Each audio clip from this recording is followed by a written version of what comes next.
مردمی که از مردم مسلمان بیرون از خاندانهاشان در شهرهای دوردست برای پیدا کردن نفقه خانواده سعی دارند، کوشش دارند.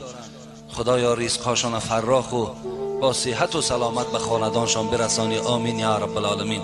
ولی برادرایی که در روسیه کار میکنین یا روسیه میرین، گشته میآیین، من همچی یک برادری شما، همچی یک خیرخواه شما برای شما این قدر گفتنیم که برادری عزیز و گرامی، اگر مبادای خداوند جان شما را در همون سفر گیرد، شما حکم شهید دارین، همچنانی که شهید در راه خدا شما جان به حق تسلیم کردین. به شرطی که اگر شما در همون دولت ها رفته و همون ایمانداری که در همینجا داشتین، همون خداپرستی که در همینجا داشتین، شما همین را در همونجا دوام تین. یکی یکی رفته شما همون زنهای گویم که با قول روسا همون پرستیتوتکه هایی که در کوچه ها هستند، همون فاحشه هایی که در کوچه ها هستند، بعضی هاتان به خاطر که صاحب خانه شوید، بعضی هاتان به خاطر که تسکین شهوت شود، بعضی ها گویم که نمیدانم شاید که وسواس های شیطانی شما را بیشتر غلبه میکند، درو دستی به زنا میزنید، درو همونجا شما ارکگالیک میشوید.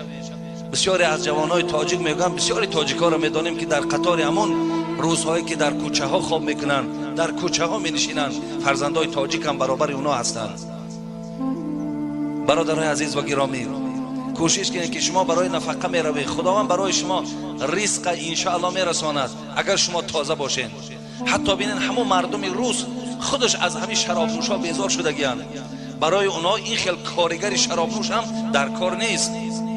حتی بچه‌ای که نمازش میخواند، بچه‌ای که حرام در نمیرود، همون مردم روز باید دوست بداره، با همون خیل کارگر برای خودشون باور میکنن. بچه‌ای را میدونم به خدا میگفتن که حتی کلید همون جای پولهاش در من باور کرده است، در دست من دادگی است. به خاطر که من 5 وقت نماز میخوانم، به خاطر که من خیانت ندارم، در من که نه اولاد نه اجدادش هستم، در من باوری حاصل کرده است. ببینید این باوری را در دل کی در آورد؟ همون خدایی که تو باید عبادت میکنی و ایلا کی تو را باور میکند 10 تین یک سومی روسی در دست نمیتید. همه این به خاطر پاکی شما، به خاطر تازه گشتن شما. برای این دادرای عزیز در اونجا صبر کنید، شما صبر کنید. منم میدانم ما هم انسانیم، اینها را همش احساس میکنیم.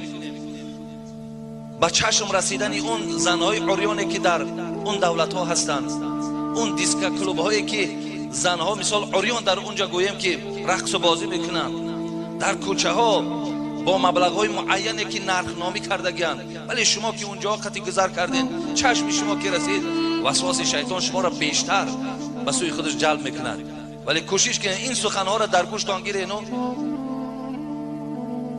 اراده مستحکم قطعی همون حکم شهیدی که خداوند برای مسافری که فقط در راه درست کار میکند، حلال کار میکند، همین را از بیخکای گوشان دور نکنید. اینجا پدر و مادراتان انتظاره، اینجا در محلداری ها از شما انتظاره، اینجا فرزندکاتان از شما انتظاری دارد. شما رفته در اونجا این مشغولیت ها را که شوین، بعد خدا زده میشوین، بعد دیگه الله که خداوند شما در نظر رحمت ندارد، دیگه آن چیزی که دریاب میکنین دیگه او پولم در دستان باقی نمیمانه. ولی من نو 4-5 روز پیش در دوشنبه مجلس بود، حضور داشتم، 1740 دختری تاجیک ما کسل اسپیچیدگیان، 1740 نفر. ولی بسیارش از همون جمعه آوردن این کسل ها را از مهاجرت.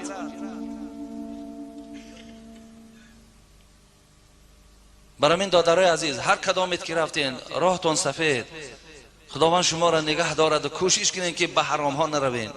پشیمان میشین به خدا قسم.